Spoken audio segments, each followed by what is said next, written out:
پاکستان ایران میں جنگ یا اقتصادی پابندیوں کے حق میں نہیں۔ پاکستان اور یورپ کے درمیان تجارتی حجم 12 ارب یورو سے زیادہ ہے۔ ترجمان دفتر خارجہ طاہر اندرابی کی ہفتہ وار پریس بریفنگ۔ کہا کہ صدر زرداری کی UAE کے صدر سے ملاقات میں سرمایہ کاری اور تجارتی تعلقات بڑھانے پر اتفاق ہوا ہے۔ مشترکہ منصوبوں کے ذریعے مسائل کے جلد حل اور سرمایہ کاری میں اضافہ ممکن ہے۔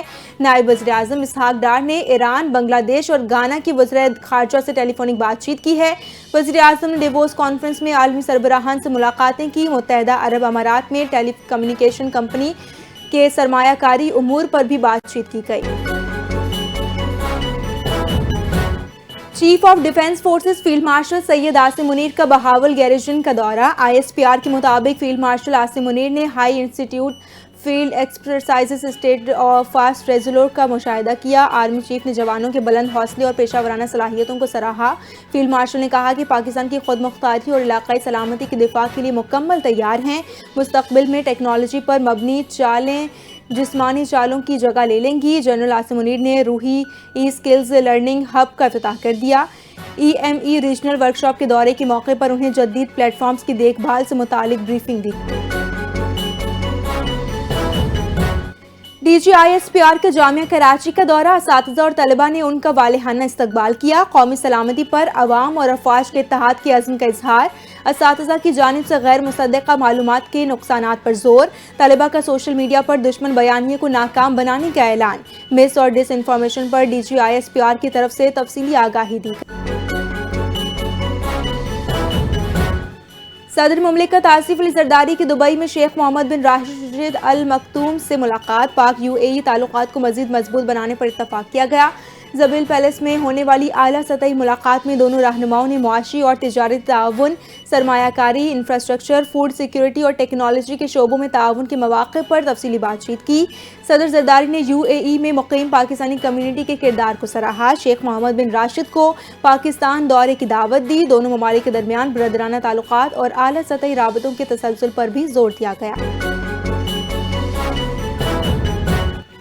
بانی PTI بالکل تندرست ہیں، کسی قسم کی تشویش نہیں ہے۔ وزیر اطلاعات عطا اللہ تارڑ کی یقین دہانی۔ کہا بانی PTI کا طبی معائنہ ہفتے کی رات اڈیالہ جیل میں آنکھوں کے ماہرین نے کیا۔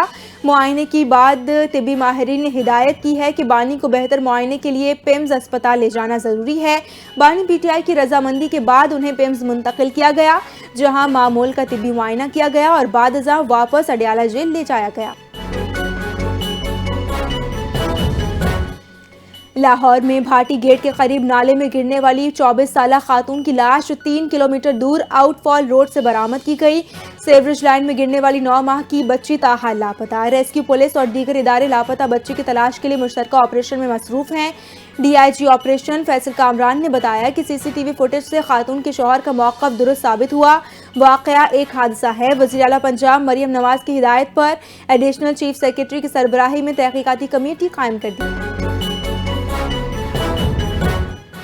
وزیر بحری امور جنید انوار چودھری سے روانڈا کی ہائی کمشنر کی ملاقات۔ کراچی جبوتی اور کراچی ممباسا نئی شپنگ لائنز کی تجویز پر زور دیا گیا۔ روانڈا کے ہائی کمشنر نے کہا کہ مشرقی افریقہ کی 50 کروڑ صارفین پر مشتمل مارکیٹ تک رسائی ممکن ہوگی۔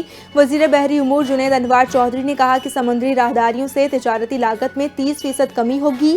گوادر کو افریقہ کے لیے مستقبل کا اہم برآمدی مرکز بنایا جائے گا۔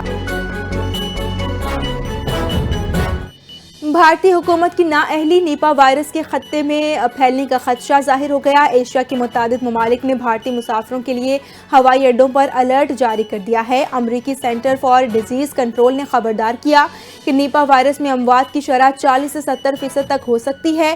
واشنگٹن پوسٹ کے مطابق بھارت ایک بار پھر عالمی صحت کے خدشات کا مرکز بن گیا۔ تھائی لینڈ، تائیوان، برطانیہ سمیت کئی ممالک کی اسکریننگ شروع کر دی گئی۔ نیپا وائرس مودی حکومت کی صحت عامہ میں ناکامی کا ثبوت ہے۔ افغانستان میں میڈیا سپورٹ تنظیموں کے پرمٹ منسوخ، ایمنسٹی انٹرنیشنل کا شدید رد عمل، کہا کہ انٹرنیشنل کے مطابق طالبان رجیم کے اظہار رائے کی آزادی پر نئی پابندیاں عائد کر دی گئی ہیں، جبکہ اقدامات میڈیا پر کنٹرول اور آوازیں دبانے کی کوشش ہے۔ میڈیا سپورٹ تنظیمیں پہلے ہی دھمکیوں اور اب مالی مشکلات کا شکار ہیں۔ ماہرین کے مطابق طالبان کی آمرانہ پالیسیوں سے آزاد صحافت غیر محفوظ ہے۔ افغانستان میں میڈیا پر پابندیاں سچ اور اختلاف رائے ختم کرنے کا منصوبہ۔ اسلام آباد میں منشیات کی روک تھام سے متعلق قومی سیمینار کا انعقاد، ANF اور اپ اسکل کے تعاون سے کوریئر سروسز کے کردار پر غور کیا گیا۔ کوریئر کے ذریعے منشیات سمگلنگ کے بڑھتے رجحان پر تشویش کا اظہار۔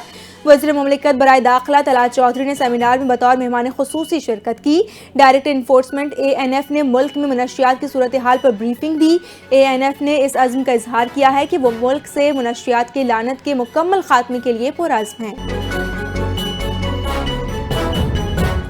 سانحہ گل پلازہ کے مزید 12 جاں بحق افراد کی باقیات آج ورثاء کے حوالے کرنے کا عمل جاری ہے۔ پروف آف پریزنس کی بنیاد پر مزید متاثرین کی باقیات اہل خانہ کے سپرد کرنے کا فیصلہ کیا گیا۔ حکام کے مطابق 30 سے زائد افراد کی موجودگی موبائل لوکیشن سے ثابت ہوئی۔ 18 افراد کی باقیات انتہائی خراب حالت میں ہیں۔ DNA سیمپل حاصل نہ ہو سکے۔ اب تک مجموعی طور پر 39 جاں بحق افراد کی میتیں اور باقیات ورثاء کے حوالے۔ سانحہ گل پلازہ میں غفلت کے ذمہ داروں کے خلاف سخت کارروائی کا فیصلہ۔ واقعے کی غیر جانبدار تحقیقات کے لیے آزاد انکوائری کمیٹی قائم کرنے کی بھی فیصلہ کیا گیا۔ وزیر اعلیٰ سندھ کی زیر صدارت اجلاس میں انکوائری رپورٹ کی تفصیلات پیش۔ رپورٹ میں CCTV فوٹیجز، شواہد اور ٹیکنیکل ٹیم کی فائنڈنگز شامل ہیں۔ ذرائع کا بتانا ہے کہ سانحہ گل پلازہ کے محرکات کا تفصیلی جائزہ لینے کے لیے ایک اور اعلیٰ اختیاراتی کمیٹی تشکیل دی جائے گی۔ اعلیٰ اختیاراتی کمیٹی میں اپوزیشن ارکان اسمبلی اور دیگر اسٹیک ہولڈرز شامل ہوں گے۔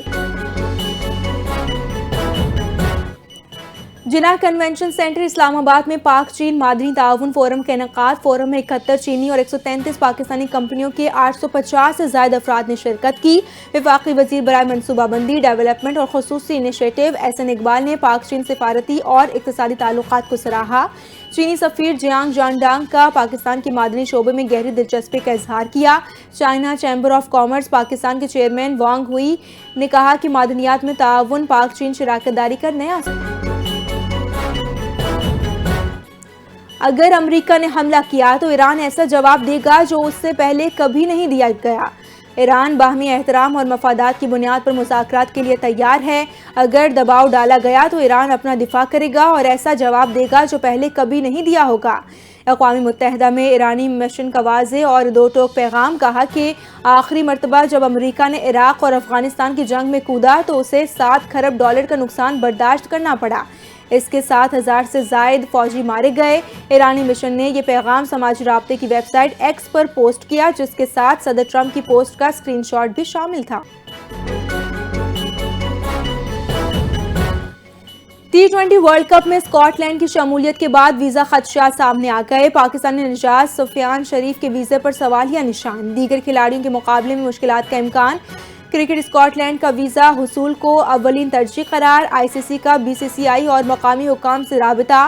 T20 ورلڈ کپ 2026 7 فروری سے بھارت اور سری لنکا میں شروع ہوگا۔